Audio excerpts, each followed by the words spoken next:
ಗುರು, ಈ ವೆಬ್ಸೈಟ್ ಅಲ್ಲಿ ರನ್ ಮಾಡ್ತಿರೋ ಅಟ್ಯಾಕ್ ಲೈವ್ ಅಪ್ಡೇಟ್ ಸಿಗುತ್ತೆ. ಅದರ ಜೊತೆಗೆ live news, live web camera ಮತ್ತೆ ಇನ್ಸೈಟ್ಸ್ ಕೂಡ ಸಿಗುತ್ತೆ. ಈ ವೆಬ್ಸೈಟ್ ಲಿಂಕ್ ನಾನು ಕಳಿಸ್ತೀನಿ, ಬಟ್ ಮ್ಯಾಟ್ರ್ ಅದಲ್ಲ.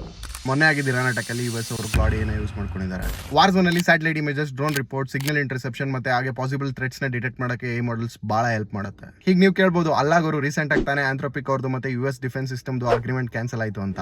ಎಸ್, ಹೌದು, ಈ ಕಾಂಟ್ರಾಕ್ಟ್ ಕ್ಯಾನ್ಸಲ್ ಆದ್ರೂ ಇನ್ನೂ 6 months ವರೆಗೂ ಕ್ಲಾಡ್ ಮಾಡೆಲ್ಸ್ ನ ಯುಎಸ್ ಡಿಫೆನ್ಸ್ ಸಿಸ್ಟಮ್ ಯೂಸ್ ಮಾಡ್ಕೋಬಹುದು ಅಂತ ಅಗ್ರಿಮೆಂಟ್ ಆಗಿತ್ತು. ಬಟ್ ಈ ಕಾಂಟ್ರಾಕ್ಟ್ ಏನಕ್ಕೆ ಕ್ಯಾನ್ಸಲ್ ಆಯ್ತು ಅಂದ್ರೆ ಆಂಥ್ರೋಪಿಕ್ ಅವ್ರು ಮಾಡ್ಕೊಟ್ಟಿದ್ದ tools back and complete system ನ ಯುಎಸ್ ಡಿಫೆನ್ಸ್ ಸಿಸ್ಟಮ್ ಆಕ್ಸೆಸ್ ಕೇಳ್ತು. So they were ready to give upon 2 conditions. Condition ಏನಂದ್ರೆ ಈ ಟೂಲ್ ನ complete American citizens mass surveillance ಗೆ ಯೂಸ್ ಮಾಡಂಗಿಲ್ಲ ಅಂತ. ಅಂಡ್ ಸೆಕೆಂಡ್ ಕಂಡೀಷನ್ ವಾಸ್ ಈ ಟೂಲ್ ನ ಆಟೋನಮಸ್ ವೆಪನ್ಸ್ ಗೆ ಯೂಸ್ ಮಾಡಂಗಿಲ್ಲ ಅಂತ. ಯುಎಸ್ ಡಿಫೆನ್ಸ್ ಸಿಸ್ಟಮ್ ಈ ಕಂಡೀಷನ್ಸ್ ಗೆ ಅಗ್ರಿ ಮಾಡಲಿಲ್ಲ. ಸೊ ಅದಕ್ಕೋಸ್ಕರ ಕಾಂಟ್ರಾಕ್ಟ್ ನ ಕ್ಯಾನ್ಸಲ್ ಮಾಡ್ಕೊಂಡ್ರು. ಆದ್ರೆ ಈಗ ಈ ಕಾಂಟ್ರಾಕ್ಟ್ ನ ಚಾಟ್ ಜಿಪಿಟಿ ಓಪನ್ ಅವರು ತಗೊಂಡಿದ್ದಾರೆ. ಬಟ್ ಯುಎಸ್ ಅಲ್ಲಿ ಏನ್ ಏನಾಗಿದೆ ಗೊತ್ತಾ, ಚಾಟ್ ಜಿಪಿಟಿ ನ ಅನ್ಇನ್ಸ್ಟಾಲ್ ಮಾಡಿ ಎಲ್ಲರೂ ಕ್ಲಾಡ್ ನ ಇನ್ಸ್ಟಾಲ್ ಮಾಡ್ತಿದ್ದಾರೆ. ಸೊ ಅದಕ್ಕೋಸ್ಕರ ಕ್ಲಾಡ್ ಈಗ ಆಪ್ ಸ್ಟೋರ್ ಅಲ್ಲಿ ನಂಬರ್ 1 ಪೊಸಿಷನ್ ಅಲ್ಲಿ ಇದೆ. And Cloud is really doing well in technical aspect and ethical aspect. ನಿಮ್ಗೆ ಅನ್ಸುತ್ತೆ ಕಮೆಂಟ್ ಮಾಡಿ. ಅಂಡ್ ಇದೇ ರೀತಿ AI ರಿಲೇಟೆಡ್ ಡೈಲಿ ಅಪ್ಡೇಟ್ಸ್ಗೋಸ್ಕರ ನಮ್ಮ ಪೇಜ್ ನ ಫಾಲೋ ಮಾಡ್ಕೊಳ್ಳಿ.